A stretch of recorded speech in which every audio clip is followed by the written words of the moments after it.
Hi there, welcome to the Music Business Workshop 1. I'm Alex Efosa and I'm the founder and CEO of the Red Cassette record label. And what we're going to do in today's video is we're going to get a bit of an overview over the modern music industry. You as an artist, you need to understand the modern music industry because you want to get somewhere, I want to get somewhere, and we're going to go on this journey together. I'm going to apply all the concepts in the book, All You Need to Know About the Music Business by Donald S. Passman. I've got the book right here. And what we're going to do is we're going to work through this book chapter by chapter. I'm going to lead by example. I'm going to show my insights. I'm going to apply the insights. I'm going to make some notes on the board. I've got my little whiteboard pen here. And we're really going to have an analysis of where we are right now in the modern music industry. The modern music industry feels a lot like the wild, wild west. Every single thing that was put in place over the 60s, 70s, 80s, 90s in regards to copyright, music publishing, and the whole kind of universe that music publishing existed in has now been completely changed with the advent of the World Wide Web, of the internet, of all of these social media apps, TikTok. All of these things has really changed what the status quo is in this industry. So right now we're in a state of flux, but one of the most beautiful things about this time in history, in the history of music, is there's never been a time as dynamic as this time in history. We need to understand that, and we need to understand that at every single point in history where everything went up in the air, that's where we can reposition ourselves for success. So before we get into the presentation, I just want to stress this. Your life, that's on a macro level, or on an abstract level, or on a bigger level, your life is like a ship that's trying to go somewhere, right? Earl Nightingale talks about this in The Stranger's Secret. I recommend you listen to that audio recording.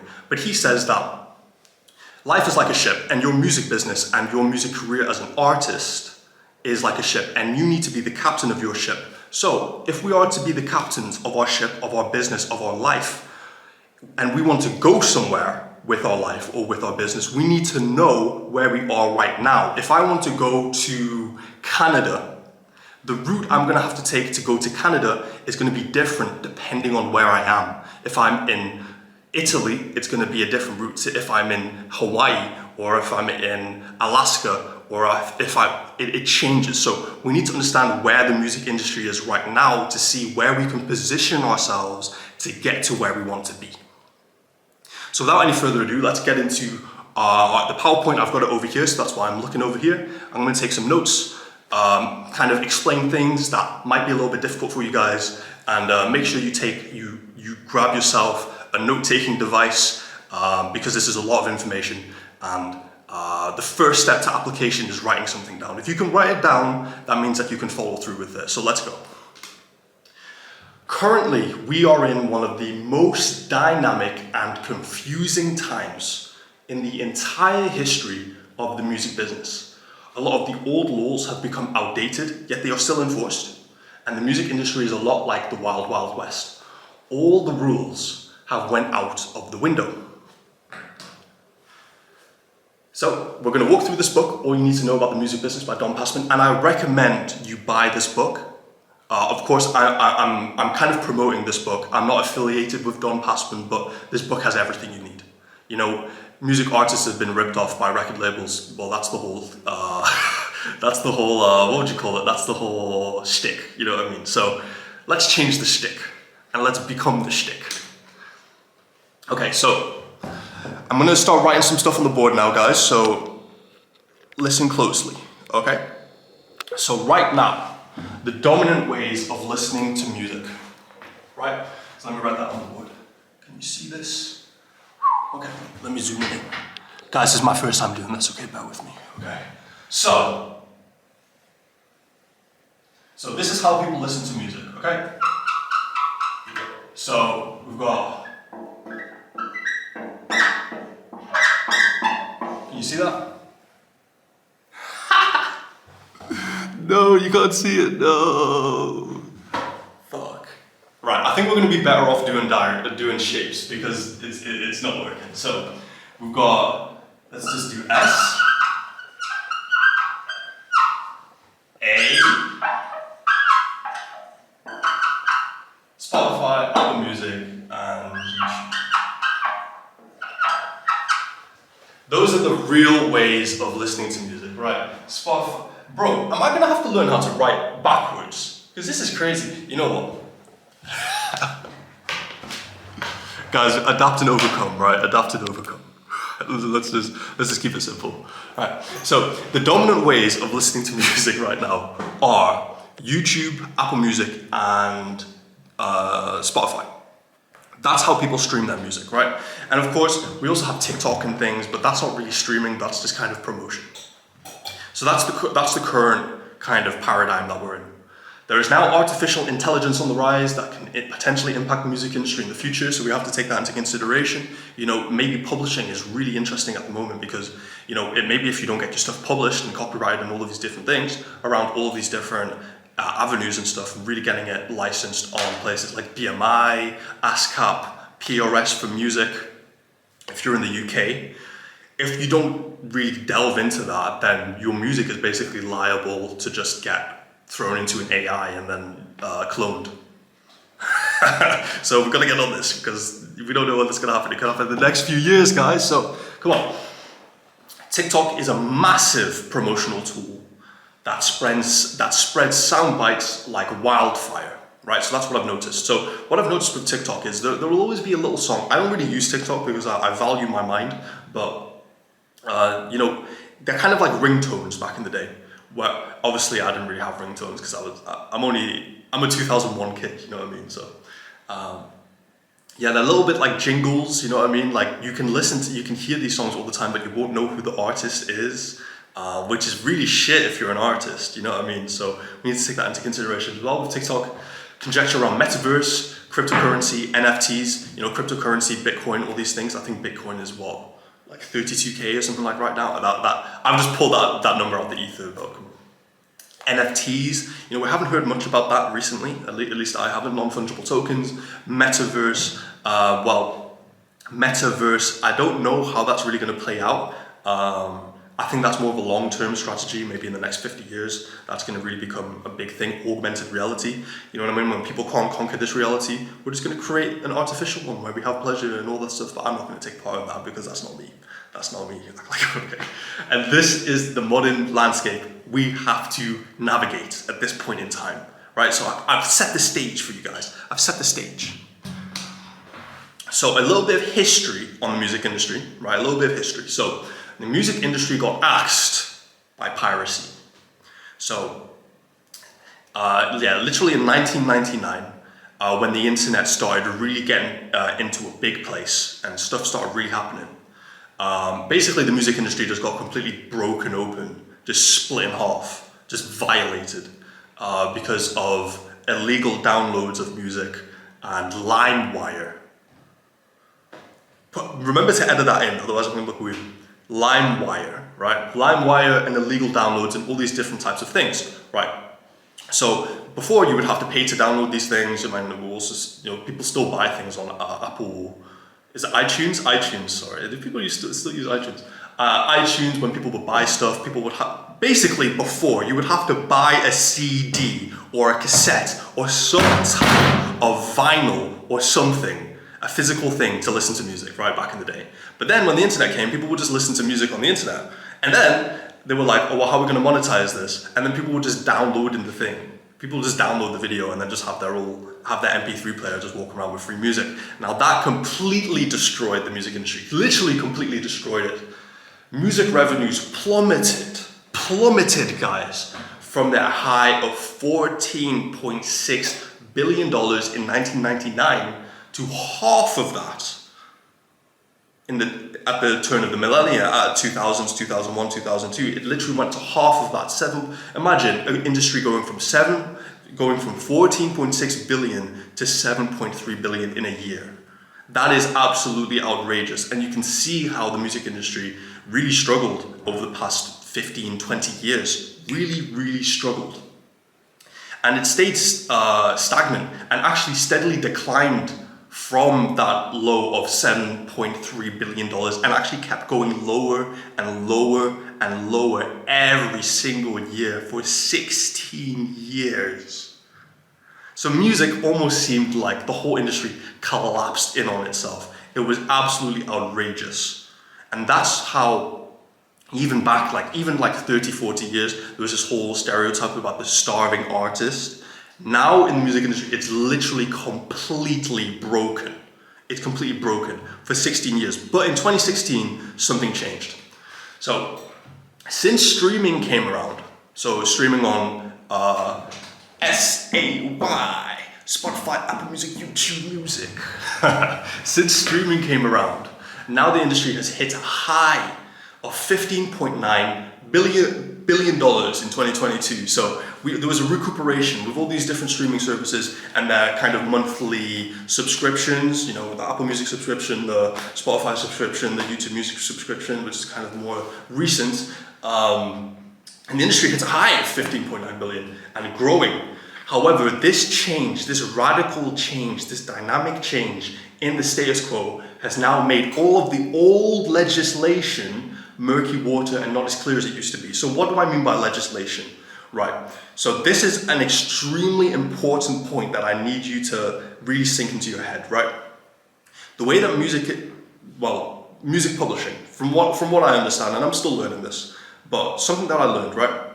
Of course, making music, making money off of music, which is really what our discussion is about today, can involve merchandise, selling tickets to shows and things like that. But the hidden part of where huge amounts of money are made through the music industry is actually through legislation. For example, if I have a song and it gets on the radio and I have the right legislation around that, I'm gonna get paid for that song being played. I'm gonna get paid for my song being played in the lift, elevator. I'm gonna get paid for every time that my music is used in an advertisement, because I have all of the right legislation and I've got everything done properly. And it's kind of like you send them, it's like, for example, right, a very good example, in a completely different sector. If you're not a student, you have to, in the UK, you have to pay council tax along with your rent or your mortgage or whatever. I don't know about mortgage, but you have to pay council tax, right? And when you get that council tax bill, you have to pay it. You can't just say, oh, I'm not gonna pay it. You have to pay it.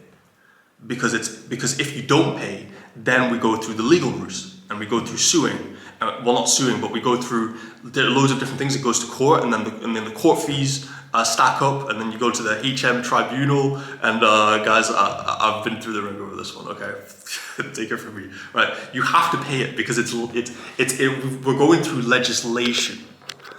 You know what I mean? We're going through the legislation. So in order to really make money off of music, we have to go through the legislation route.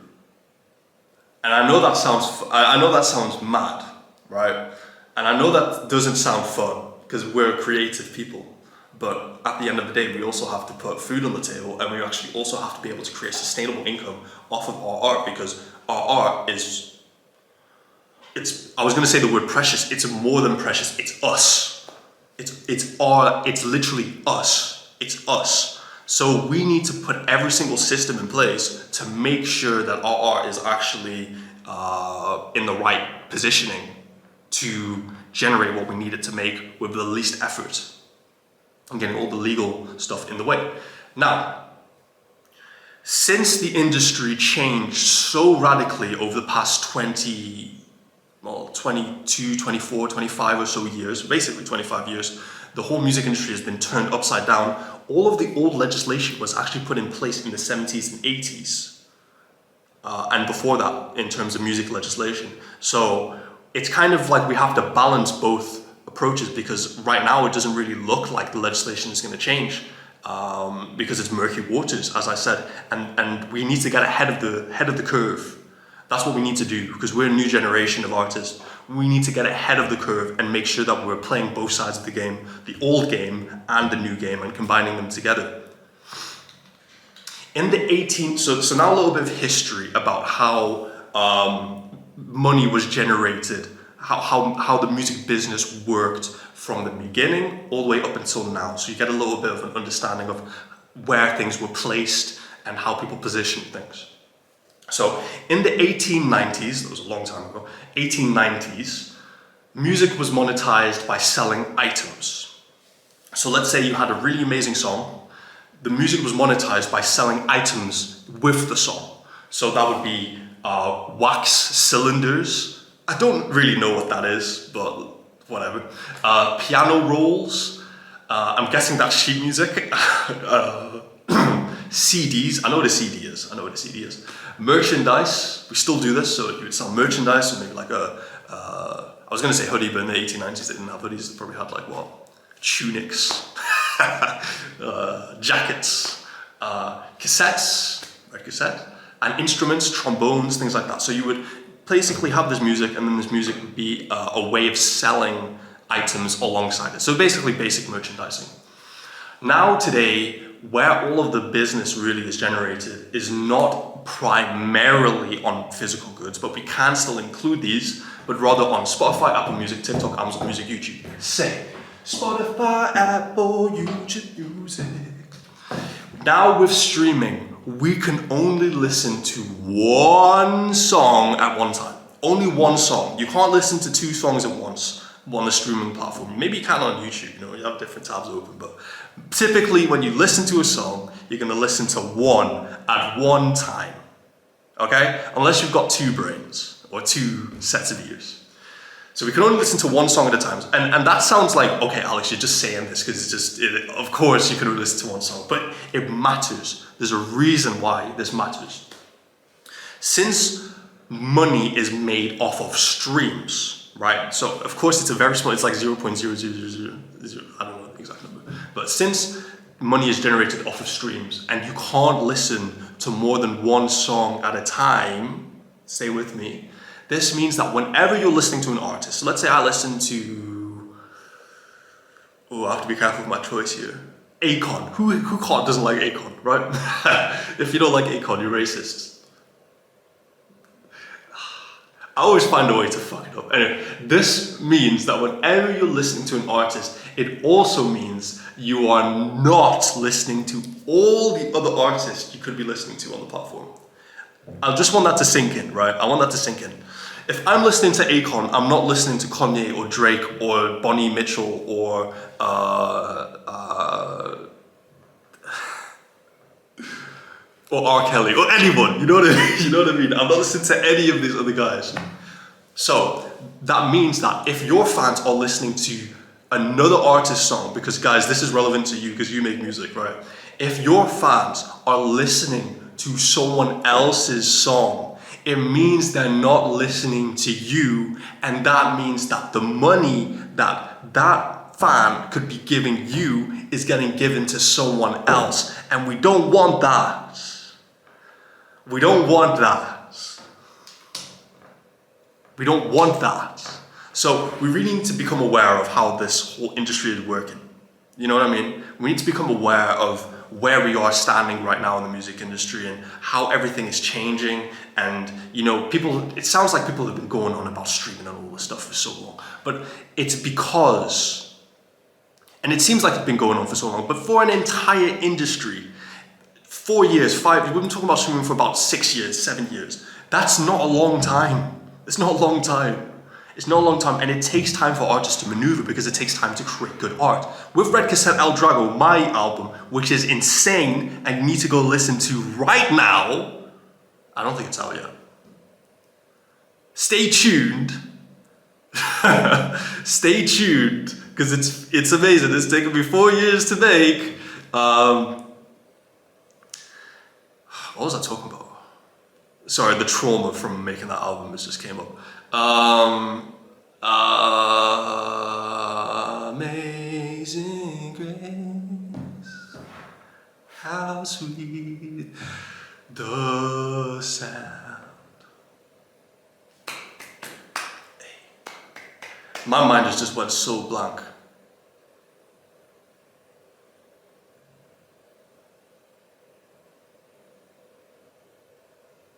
Yeah, we need to understand where we are because the music industry is changing. And the rate of, because look, are you going to be one of these conveyor belt TikTok copycat clones? Are you gonna be one of these little clones that people don't even care about? Oh yeah, you've got dreads. Who cares? Everyone's got everyone, bro, I had dreads, bro. Everyone's got the same shit going on, bro.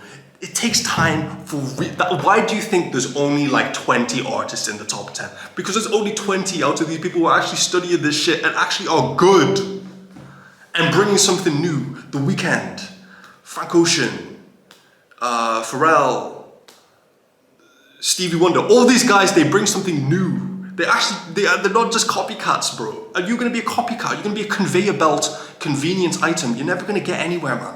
You're gonna spend 6, 7 years building a body of work that is useful and bring something new to the collective consciousness. Okay, I'm not just talking about music business. I'm talking about the real shit, man. Nipsey Hussle, all these guys were bringing something new to the table, and we're doing it well. We're not just copying the Migos flow. I was over there. No, like, bro, come on, man. Come on, stop riding trends. Be the wave. Be the wave. But you gotta be strong to make a wave. You gotta be strong, guys. Don't be a conveyor belt, and don't listen to all of these people saying put out singles constantly. Are you stupid? Are you stupid, man? Putting out singles all the time. People just devaluing the industry. People just devaluing the art.